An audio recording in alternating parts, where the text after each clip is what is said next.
Just apologies if I seem like I'm a bit nervous. It's just my boyfriend's in the audience.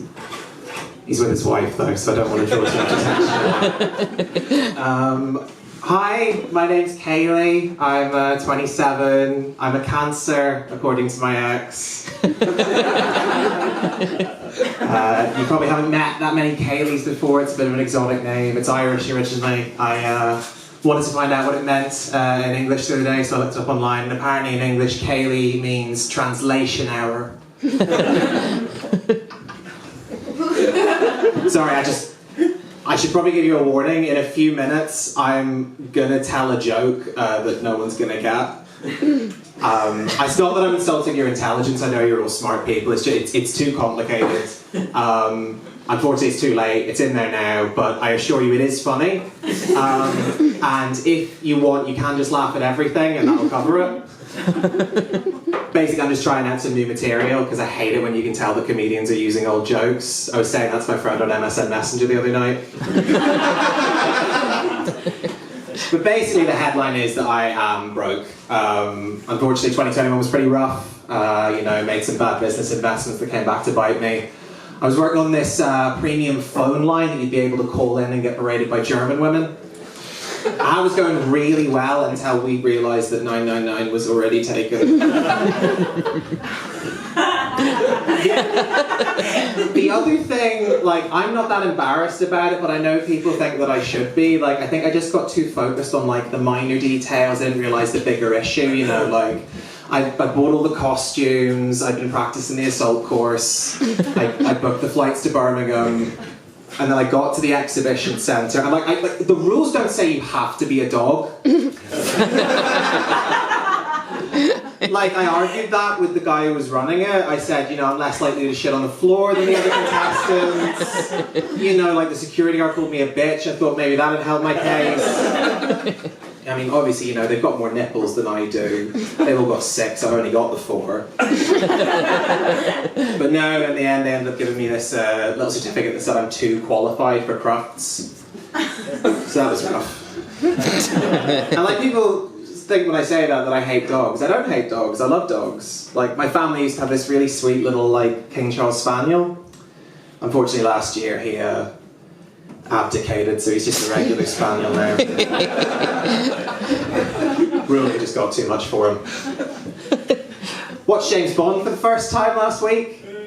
Yeah, Bond fans in. No Time to Die just come out a little while ago, so I thought, good time to catch up, so I watched all 25 of them simultaneously. I think I got the gist of it. I don't really understand why every time James Bond quits, they replace him with another guy who's also called James Bond. Seems like a weird way to limit your talent pool. Imagine if you were going for a job interview at MI6, there's one other person in the waiting room, you're like, oh, hi, my name's Sally. Oh, nice to meet you, Sally, I'm James. Oh, fuck. You got no chance. And the letter nicknames thing, that didn't make any sense to me either. You've got M, who I guess is the manager of the spies, and then there's Q, who's the quartermaster. I get that, all the gadgets, but where's the rest of them? Where's NO and P? All this is telling me is that MI6 is severely understaffed in nuclear technicians, orthodontists, and porcupines. Sorry, you guys can probably tell that I'm still struggling with the death of Keith Chegwin.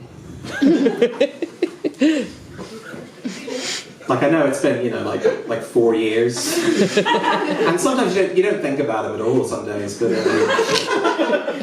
other times you just go to work and someone plays some pop and it all comes flooding back.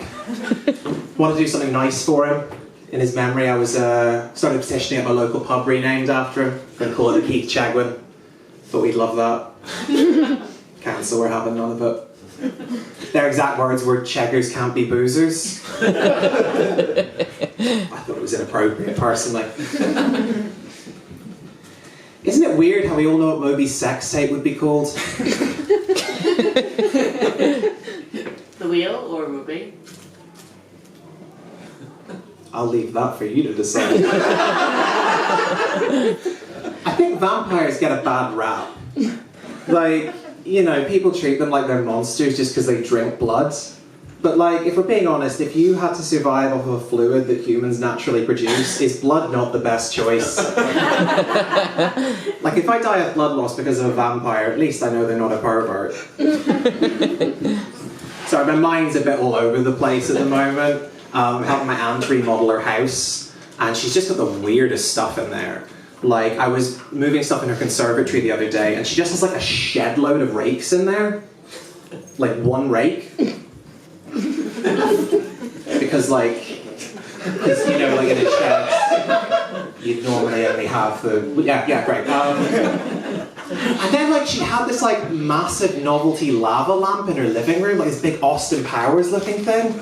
It's massive. It took both of us to move it downstairs into the basement, so it's a magma lamp now.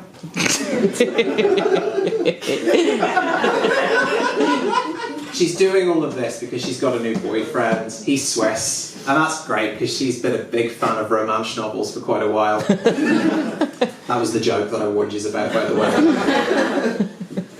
But yeah, no, they actually like knew each other years ago, and recently they reconnected because they bumped into each other at an antique store while he was buying a globe. Small world. So, you know, he came over for dinner, and I wanted to make a good first impression because you know how opinionated the Swiss are. So we did a traditional Swiss table setting. You know, I had a fork on the left, spoon in front, chisel, nail file, hammer, screwdriver, and I thought it was going well. Then we got to the end of the meal. We played Cluedo like we always do. I always like to play as Reverend Green because you can move him diagonally as long as you remember to canonise him. And, you know, things were going well. Got to the end of the game, and I said, maybe no one killed the victim. Maybe they were celiac and ate some gluten. Standard thing to say. And my aunt's boyfriend said this like beautiful German phrase to me. He said, "Du bist so dumm wie ein Hund," which in English means you're as dumb as a dog. And naturally, after I typed that into Google Translate, I was furious. So I said to him, "I'm not as dumb as a dog. I literally have the paperwork to prove it." So I went on a walk to try and calm my nerves. It was raining, that sucked. I got kidnapped by Apple. Yeah, like this rose gold car pulled up beside me, and you could tell it was Apple because it didn't have a headphone jack. Some people got out, they like threw me into the back of the car, they blindfolded me. We must have been driving for like half an hour, ended up at their Californian headquarters. And they threw me into this like brightly illuminated room that didn't have any windows, obviously. And there was this big shady figure in there, who I realised was the human embodiment of Siri. So I asked them, "What do you want from me?" And they said, "I'm sorry, I didn't quite catch that." So I said, "Siri, what do you want from me?" They paused for a second, took like a bit of paper out of their pocket, wrote something down, and then they said, "Here's what I found on the web for what do you want from me?" Turns out it was all a bit of a misunderstanding. Apparently back in 2003, someone who looked like this didn't pay out of their phone contract with Orange. And, you know, I can tell they thought it was me, because I look like a bit of a bad girl. And so that debt's just been accruing for 20 years, and Apple had now come to collect it. And, you know, I was confused about this. I said, "That's a bit weird. What do you, Apple, a US technology company, have to do with Orange, a French telecommunications company?" That's like comparing two completely different things. Thank you very much.